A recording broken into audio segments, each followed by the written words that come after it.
ପିଲାମାନେ ଆଜିର ଏକ ନୂଆ ଭିଡ଼ିଓରେ ତୁମମାନଙ୍କୁ ସ୍ୱାଗତ କରୁଛି। ଆଜିର ଭିଡ଼ିଓରେ ଆମେ କିଛି ଗୁରୁତ୍ୱପୂର୍ଣ୍ଣ ଇଂରାଜୀ ଶବ୍ଦର ଅର୍ଥ ଓ ଉଚ୍ଚାରଣ ବିଷୟରେ ଆଲୋଚନା କରିବା। ଷ୍ଟେଟହୁଡ୍ ମାନେ ରାଜ୍ୟତ୍ୱ। ଅଣ୍ଡରଟେକ୍ ମାନେ ଆରମ୍ଭ କରିବା।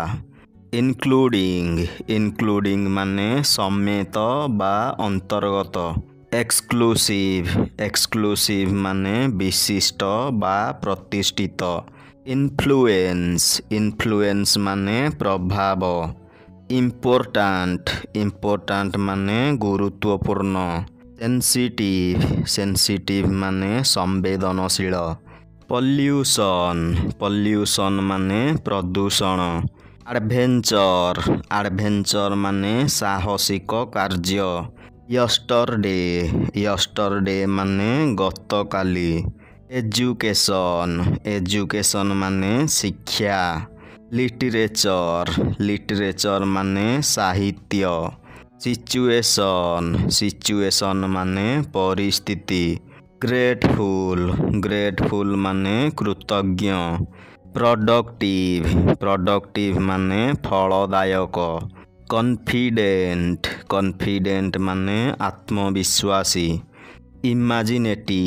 ଇମାଜିନେଟିଭ ମାନେ କଳ୍ପନାଶୀଳ।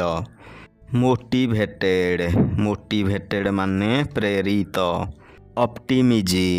ଅପ୍ଟିମିଜିମ ମାନେ ସକାରାତ୍ମକତା। ଜେନେରସ ମାନେ ଦାନଶୀଳ। ଆମ୍ବିସସ୍ ମାନେ ଆକାଂକ୍ଷୀ। ଅନରେବୁଲ ମାନେ ସମ୍ମାନୀୟ। ଏନକରେଜ ମାନେ ପ୍ରୋତ୍ସାହନ।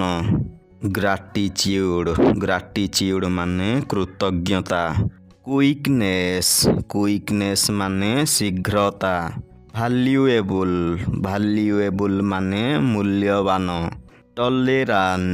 ଟଲେରାନ୍ସ ମାନେ ସହିଷ୍ଣୁତା।